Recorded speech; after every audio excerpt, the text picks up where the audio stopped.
In today's episode, Hayden shares his journey of chasing a dream, only to realise that once he finally achieved it, happiness didn't follow.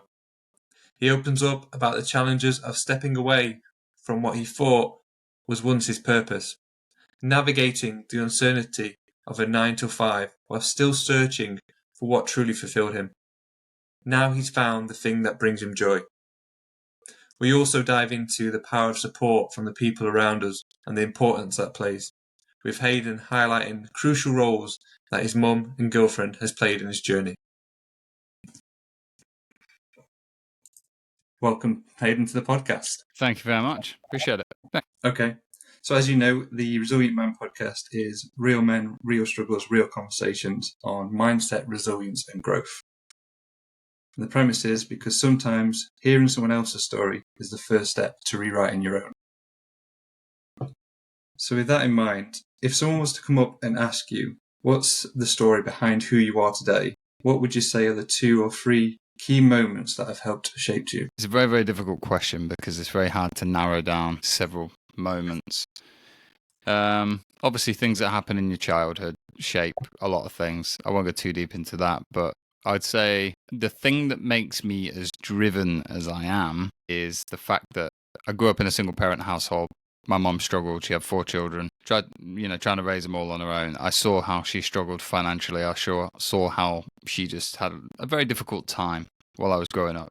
I didn't have a difficult life, but I know looking back now that she had a very difficult time, and understanding that has always made me want to do really well in life so that I can give her the life that she always has deserved and just wasn't able to have. So I'd say that's the big driving force behind why I am the way I am. In terms of, I guess, where I am now with the, self-employed coaching, having my own fitness coaching business, I never wanted to be an entrepreneur when I was younger. I never wanted to have my own business or anything like that. I always wanted to be an actor, and I pursued that for 10 years. And I went to drama school, which was always my biggest goal. I wanted to go because all my acting heroes had been there. So I wanted to, emulate what they had done. But it took me 4 years of auditioning to get in. And that's 4 years of going back every year, getting rejected, going back again.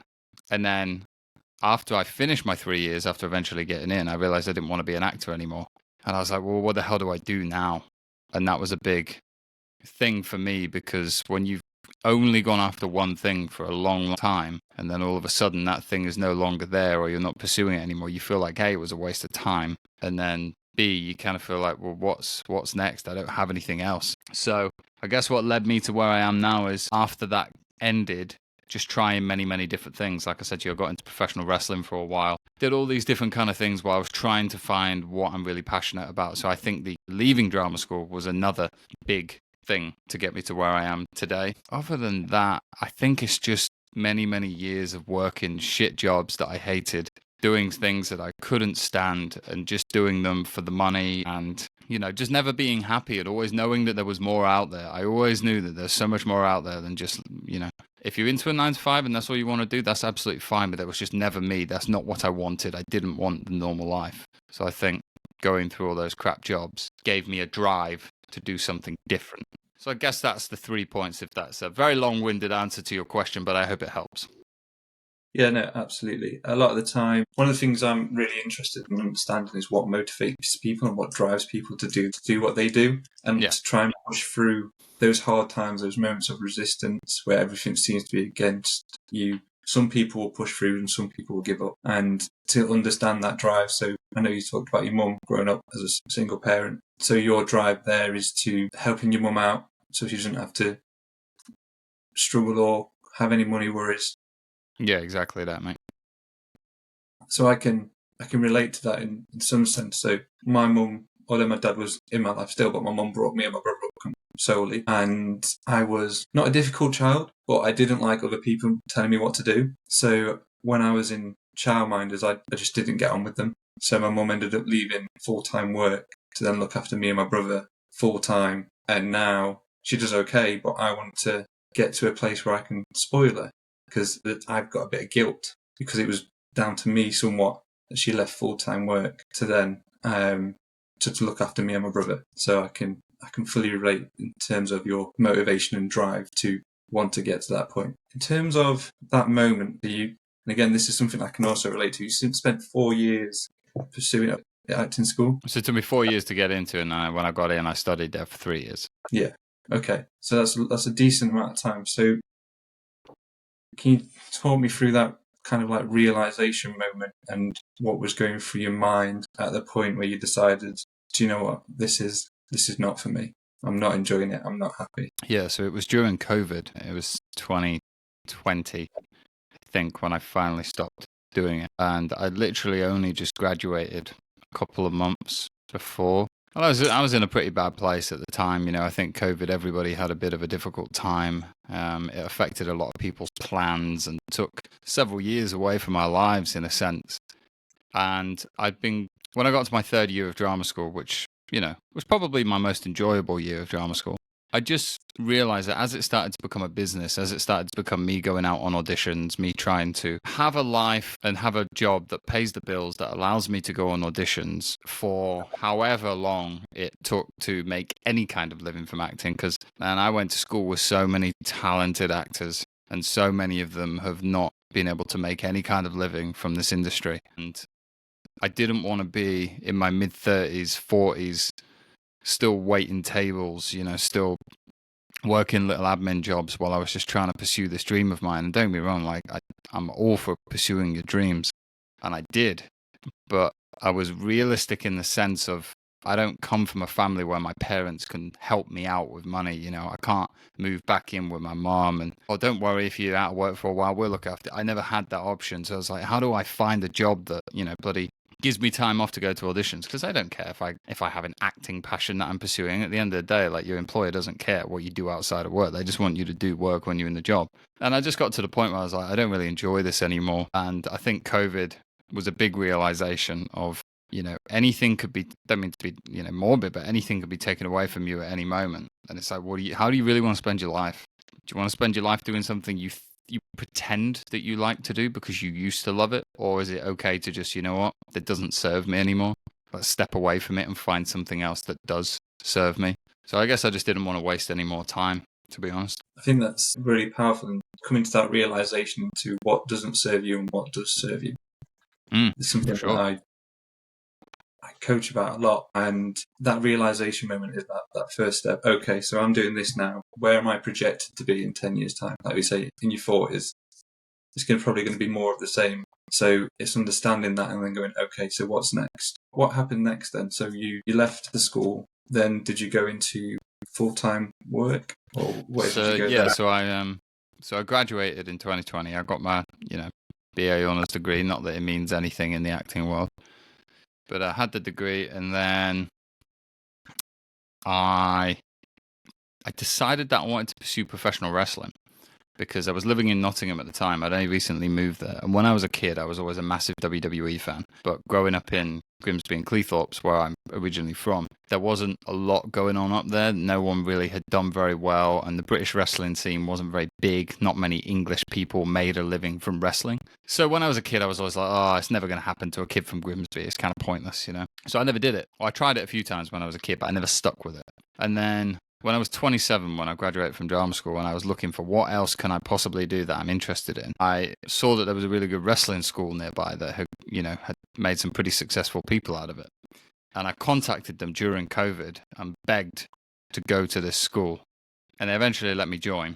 And then I was just like, I'm just going to go for this. I'm not getting any younger. This is a dream I've always had. Let's go for it, see what happens. I was always pretty athletic. I was already in good shape. I had the acting background, so I thought, I reckon I can pick this up pretty quick.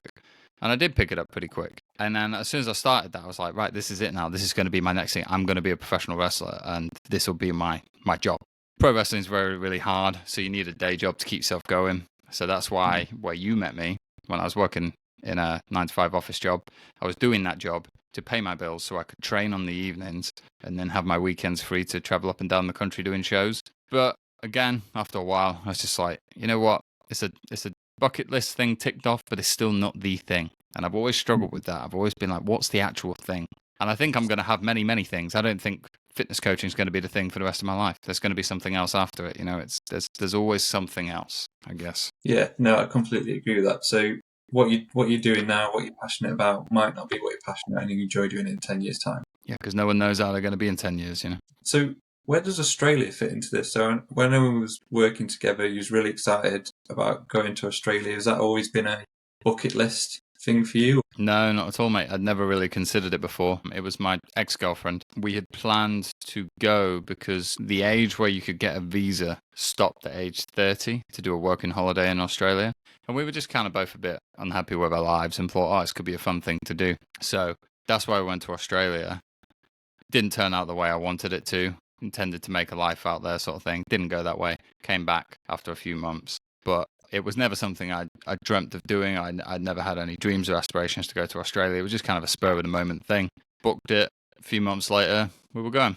And that was kind of it. So, I'm assuming you told, how did your mum react to then say, look, I'm going to go and live in Australia? Was she supportive? Or because that's quite a big thing to do. No matter what I do in my life, my mum is supportive of anything. If I said that I wanted to do the most obscure thing in the world, as long as I wasn't hurting anybody, as long as I was happy, my mum would support me. Now, yes, was she sad that I was leaving to go to Australia? Yeah, of course she was. And she said many times she thought she was never going to see me again because it's so expensive to go to Australia and get a holiday to Australia and that. So obviously she's worried that, she might not see her son again if he decides to make a life out there. Fortunately, I didn't decide to make a life out there and I came back home. But my mum would never stop me from doing anything. She'd always be very, very supportive in no matter what it is that I've decided to pursue. So, yeah, she was all there for me and had my back, luckily. And I think that's really important. So, in the same regard, Mum has always been super supportive of me, and it's just a really nice relationship to have when you have that relationship with your mother. Absolutely. Looking back at those moments, so in terms of Australia and acting, do you have any regrets in what you've done? Like, would you go back and do anything different? No, not at all. No. Purely because the best thing that's happened to me in the last 2 years is meeting my girlfriend, Rosie. So if I hadn't have come back from Australia, that wouldn't have happened. Yeah. And if I hadn't have quit wrestling, I wouldn't have gone to Australia. I'm a firm believer, not that I believe in fate, but very much, if you've ever seen the film The Butterfly Effect, one tiny change can alter the future dramatically. And I feel like that is very true in some ways, because if you didn't do one tiny, tiny little thing, something else may not have happened. So no, I don't regret any of that. I used to get sad about things. I used to be like, oh, what could have happened if I'd have done this, or if I'd have pursued wrestling longer, or stayed in Australia? What could have happened? Like, yeah, but it wasn't supposed to, because if that happened, I wouldn't be where I am right now talking to you, running a fitness business, having the girl of my dreams, Kind of worked out the best way, in my opinion. 100%. And in a similar vein, I believe everything happens for a reason as well. I believe there's a reason that me and you connected, and we're doing this, and we'll hopefully collaborate again in the future. Yeah, absolutely. I feel like it's one of those things as well, like, it may not be a huge thing that you meet someone or whatever, it might not change your life, but something might happen that steers your life in a certain way, or you do something you maybe wouldn't have done if you hadn't have met them, I feel like in day-to-day life, there's always those opportunities. For instance, yesterday I went out to a business marketing event, and before I went, I was sat on the sofa, and I was sat there like trying to G myself up to go to this event because I'm introvert at heart, and I was like, the only guarantee is if I stay at home, I know what I'm getting. I know I'm going to be sat at home watching TV. I don't tend to watch TV a lot. I don't get much enjoyment out of it necessarily. But what I don't know, and what has better potential, is if I go out, I don't know who I'm going to meet and what that's then going to lead to. Exactly. And then what the knock-on effect, what is that butterfly effect of me going? And I connected with some really cool people when I went. And I feel like our day-to-day lives we have these opportunities, but it's whether we choose to make ourselves a little bit uncomfortable or whether we stay in our comfort zone. Yeah, absolutely. I completely agree with you on that one, mate. Or whether the opportunity's there, but do you notice it? Or you're too busy over there looking somewhere else that you don't notice the opportunity in front of you. 100%. Yeah. So one of the things we look at in coaching is asking them. So I ask my clients whether they spend more time looking in the past or looking into the future. And very rarely they say they're living in the present, rather looking back at the past at what should have been or what they could have done or something that they're like anxious about or something they're worried about in the future. Very rarely are they in the present looking for these opportunities. Yeah, I would agree, mate. So you come back from Australia. Where do you go from there? So you move back in and find some jobs, or what happened there when you came back? So when I came back, I'd literally burnt through all my money. Any savings I did have had gone. Okay. My sister had to lend me the money to fly back from Australia. So when I got back to Australia, My sister was very kind enough to let me go and stay at her house, and I was staying on her sort of sofa bed. And then I eventually graduated to my own bed, little single bed in the spare room. But at age 31 at the time, it's not how you maybe imagined your life being at that time. I didn't imagine sleeping on my sister's sofa and not having my own place and all these things that everyone talks about when you're a kid. So I came back and I had to think, right, what the hell do I do now? Where do I go from here? So I just literally got any job I could get, and a friend of mine was working at a company, and it was like an account management job. Now, still to this day, I have no interest in any of that kind of work, but I needed a job. I seemed to do pretty well in interviews, and I got the job, and I worked there for 8 months. And during that time, I was trying to figure out what the hell do I want to do. And I'd actually purchased my personal training qualification back in 2020 during COVID. So it was all online. It was an online course, which when you think about it, is kind of stupid. Like, how can an online course teach you how to coach people in person? Yeah. It's a very flawed system.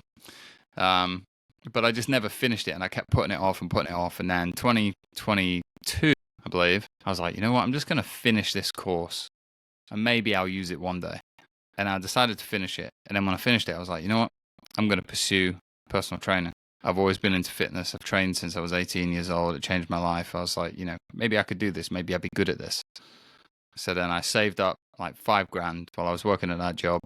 And then I quit that job in December 2022. Started as a personal trainer in January. Had no idea how I was going to make any money. Had no idea how I was going to do anything. I just knew I was going to do it and found a way to do it. And luckily, I am very grateful that I'm in this position. I don't have a mortgage. I don't have kids. I don't have expensive car payments and that. I'm luckily living at my girlfriend's parents' house, who were extremely kind to let me stay there. But that enabled me to take this leap and to take this risk, which has paid off massively.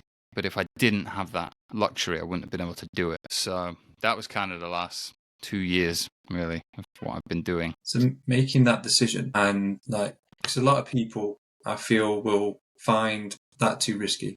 They would rather sit in their comfort zone and the pain that they know and they're familiar with, rather than take the step and pursue something bigger. What do you think it was for you that really pushed you over the edge to make that decision to say, you know what, this is enough? Is it you imagining yourself in another 10 years, or what was the driver? I guess the way I look at it is it couldn't get any worse. What's the worst that happens? I'm not going to end up homeless. I'm lucky enough to have family who would put me up if they needed to. And I've got some great friends around me who I knew if I was absolutely destitute and I had nowhere to go, I would not be homeless on the street. I might be in debt. I might not have any money. But I knew that the worst thing that was going to happen is, I have no money. I'll just go back and get a job again. What was the worst thing that was going to happen? And there really wasn't a worse thing. And I look at my life and I think, what if I didn't take that risk? Would I be looking in 5 years being like, I wish I took that risk? I wish I'd done that. I don't ever want to look back on my life and think, oh man, that could have been me. And don't get me wrong, sometimes I still think this about things that I should have done. And I look at it and go, oh, that would have been nice. I should have done that. But I don't ever want to just live a life of regret. And I think so many people are capable of so much, so many things that they are capable of doing. I know so many talented people who could do so much, but the fear stops them from doing it. And I guess you have to ask yourself what is the worst thing that happens? And if you can cope with that worst thing, then why not go for it? If you're that comfortable and you're like, I can't take any risk because I'm so comfortable, I kind of see that as a bit of a prison in a way. You put yourself so comfortable that, what happens if tomorrow your job doesn't exist anymore and you've relied solely on that for the whole life and you think, I'm so comfortable there, I can't do anything different, can't take that risk. Well, one day you might have to because it's not even your choice. So I'd rather do it on my terms than some AI replicant robot tell me, oh, your job doesn't exist anymore, you need to find something new. All right, well, I'll find something new then. You summed that up really well. And the question that I looked was, what's the worst that can happen? Because a lot of people think, what is the worst possible thing? And they focus on that. And often they get carried away and end up in some sort of spiral or pit. And then just right, I can't even consider doing that. I'll stay put.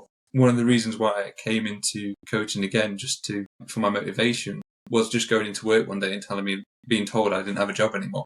And it's a very surreal feeling because we're led to believe that we are secure and that's the right thing. We should work hard, get a job, work until we're however old we need to be now to get some sort of pension. And the reality is we're all replaceable. And that was a massive shock to the system for me, because I was like, what do we need now? I didn't even believe it. I didn't even acknowledge it was real. Like I remember calling my dad and going, I think I've just lost my job. And it was like, what do you mean? I was like, I don't know. They told me they're going through redundancies. And it's because I was 2 weeks away from being there for 2 years. And if you're there for 2 years and they had to do some payout or something. So I was the first one of 60 or 50 people to go, just out of the blue. So yeah, that's just another motivation for me, and just reinforcing that point that you mentioned. It's a risk staying where you are. Yeah, it is. And sorry to interrupt, but I always remember hearing a quote. It's called, let's say, choose your hard. You know, like, yeah, it's hard taking a risk. It's hard growing a business. It's hard doing all these things that I'm now doing. But what's equally as hard is staying where I was before, wishing that I'd done something else, being miserable. They're both hard. Like, which hard are you prepared to put up with? That's the way I kind of see it now. So whenever it gets hard, I think, yeah, it's hard, but would you go back? No. I really like that quote, choose your hard. And one of the things that it's just made me think of in terms of coaching is, this is a gym link here. So when you're going to do a weight, like a PB squat or something, so when I go to do that, I used to be really surprised that it was hard. Like, I'd get it on my shoulders and I'd be like, this is really heavy. But then in my head, I was like, well, what am I expecting? This is the heaviest I've ever lifted before. Yeah. So, and it was understanding that, and it was getting used to that. So going, okay, getting it on my back and going, okay, this is going to be hard, but I know it's going to be hard, so let's just dig in and dig deep and just see what happens. Let's go for it. And I think sometimes that's the mentality you've got to do, and then at least then you've made that decision, and that decision's on you to then try and pursue. Exactly.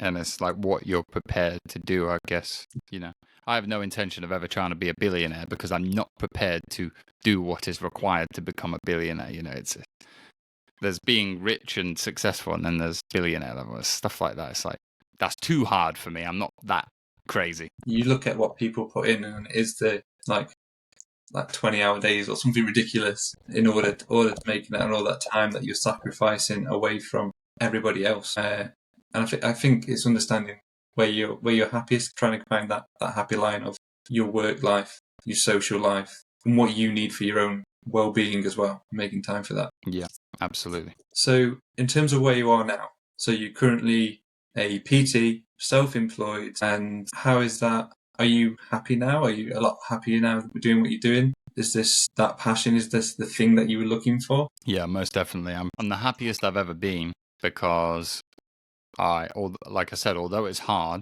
and although some days I think, like, what am I doing? I want to quit. It's too difficult. I look at the alternative and I'm like, I don't want that. And this is something that I'm genuinely passionate about, knowledgeable about, and I get to pretty much make my own schedule, and I don't have to answer to anybody anymore. So that's kind of like, that's pretty cool. You know, yesterday, I took the day off before that, because I could. So that to me is like, you know, although I'm not where I want to be yet in any stretch of the word, I'm a lot further than I thought I was going to be in a year. So I am very much happy with the way things are going at the moment, and it's only going to continue to get better. So I imagine, I know you said it's hard, it's quite stressful being self-employed. What do you do in order to like look after yourself in terms of like your mental well-being or your stress levels? Do you have like regular habits or regular things that you do to help reduce that stress and just look after your overall health? I think for me, the biggest thing is stereotypical, as I am a personal trainer, is the gym. Without training in the gym, I don't know where I would be. And I say this to people all the time when people are like, I don't like the gym, I don't like training. I'm like, you haven't given it enough of a go to see how it can truly change your life. Like, anytime I'm feeling down, anytime I'm having a rough day, I know that if I go and train, I'm going to feel dramatically better. Even if I don't want to train, I know if I do it, even if I go in and do one exercise and I'm like, you know what, I've had enough for today. At least I did it. I'll come out of there and be like, cool, I did something good today. So the gym is a massive thing for me. I don't meditate. I don't journal. I don't do any of those sorts of things. I enjoy my downtime. Like, the reason why I built my fitness company the way it is, it's called the Strength Guild, because I'm a massive computer game player. I've always been a big fan of like online games, so I play a lot of games in my spare time. That's de-stressing for me. I spend a lot of time with my girlfriend. It's the most important thing to me. It's like I'll always make time for that because it is the most important thing outside of work, my girlfriend. So that's my way of keeping myself chill and not getting out crazy, because sometimes it is very hard to not just get stuck in your own head and you want to quit when things aren't going your way. And I know, we've had conversations about this before. Sometimes it's really, really hard and there's no one there to help you because you're doing it on your own. Like, I have a business coach, but he's not here with me every second of the day, You can't rely on someone else to motivate you all the time, unfortunately. And how supportive is Rosie in terms of what you're doing and supporting you through those hard times?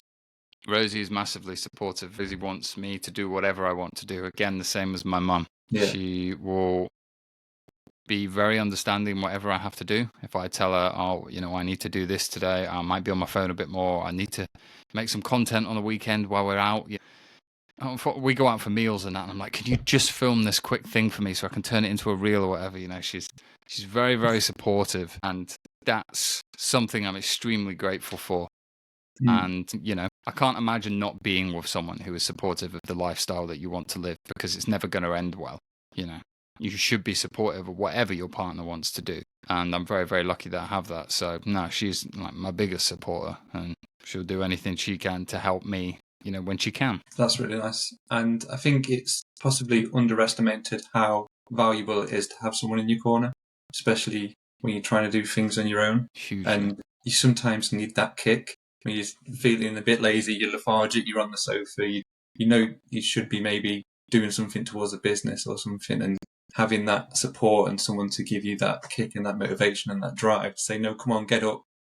It's just really valuable. Yeah, absolutely. Well, what I say, behind every successful person is a, successful woman or something like that. I can't remember what it is, but it's very true. I don't imagine if I didn't have someone, I would probably still be successful, but I wouldn't be anywhere near as happy as I am. Yeah.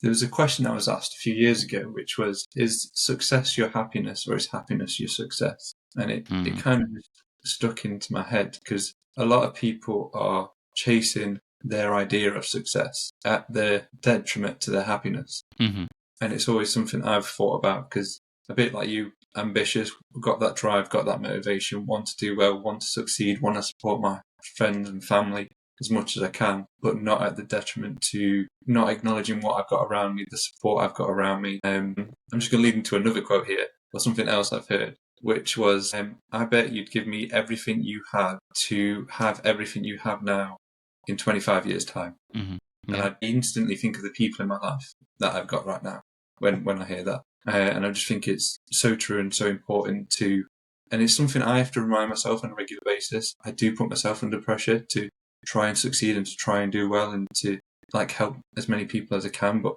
it's important that in order to help other people, you need to help yourself as well. For sure. And I'm the same, mate. I get stuck in that, because you want success so bad and you want these things so bad. And I don't think there's anything wrong with, wanting to be successful and wanting to have lots of money or any of those things. I don't think they're bad things to aim for. But like you say, when it comes at the detriment of every other area of your life, it's like, is it worth it? Because at the end of the day, if someone said to you, I'll give you £50 million, but you have to give me everybody in your family and all your friends, you'd be like, no, it's not happening.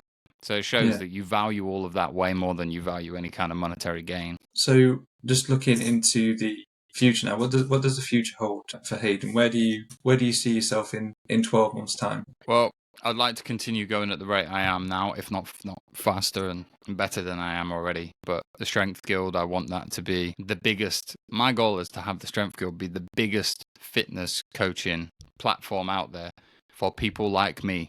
Nerds, gamers, geeks, people who don't like fitness or think they don't like fitness, and then realize actually how life-changing it is, and the fact that you can be a nerd but also in shape and take care of your life. The two don't have to be mutually exclusive. So I want the business to grow to a point where we have hundreds of members eventually, and then when it gets to that point, then obviously I'll have to hire staff, assistant coaches and things like that. But that's where I want to get it to eventually. In terms of life and anything like that, big goal for this year is for me and Rosie to get our own place. That's the big goal. Like our own place, buy our own house basically. And a year from now, I'd like a BMW M5. That would be quite nice. That's where I'd like to be in the next year. Where I'll go after that, I don't know. Who knows? I don't. If you'd have asked me 5 years ago if I'd be doing this right now, I'd have said no. So I don't like to plan too much. I just like to try my best with what I have at the moment and see where it goes. Yeah.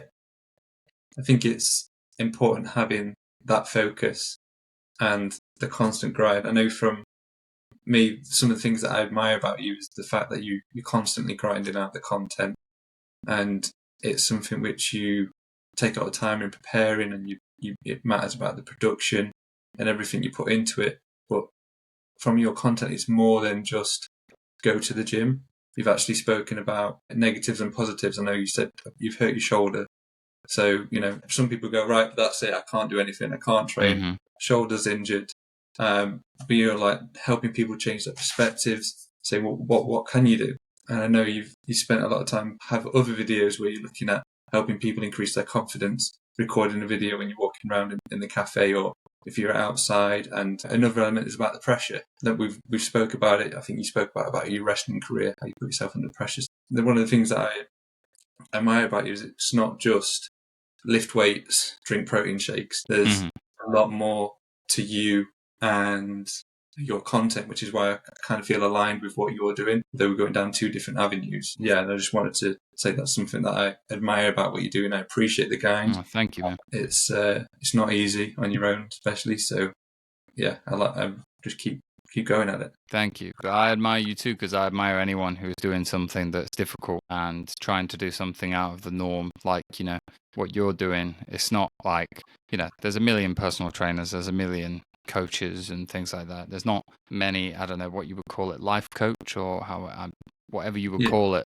I've never met one before, so it's like it's a difficult thing to learn, because who do you go to who's done it before? So I think, the fact that you're ballsy enough to go after whatever it is that you want to do is very admirable in itself. So, should be commended for that, mate. Thank you, man. I appreciate that. You're welcome. Last question, just the signature question. What does mental resilience mean to you? The last question's always a hard question. Because you want to come up with some really profound answer, and I'm like, God, I don't know. I suppose it's just not quitting when things get hard, because things are going to be hard anyway, like we spoke about before. I feel like anytime you give up, don't get me wrong, there's nothing wrong with giving up if you choose it's not what you want to do anymore, which is fine. Like I did with wrestling and acting, I stepped away from it. I didn't want to do it anymore.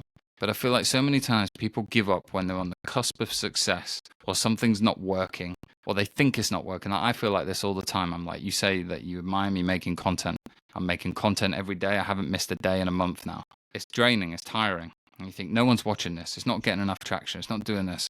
I think mental resilience is just carry on going, even if the result you want isn't coming quick enough, even if you think that nothing is getting better, just stick with it anyway. That doesn't mean just keep repeating the same thing and expecting, if you're making absolutely trash content and you just keep making trash content and you're not getting any better and it's boring and it's dull and you're like, why am I not gaining, more views? Well, maybe you need to change something. But if you're prepared to just keep changing on the fly, keep doing something new, it might not work, but keep going, eventually it will work.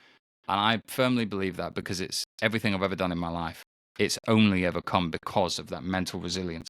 With the drama school stuff, if I'd have quit after the first one, which many, many people did, and I didn't just audition to one drama school, I auditioned to about between 5 and 10 each year. So if you look at that over 4 years, that's 40 times I got told by drama school, no, you're not good enough. Why did I carry on going? Because I wanted it that much. It meant that much to me, and I had to prove it to myself and prove it to other people. So I guess it's just, don't quit when it's hard.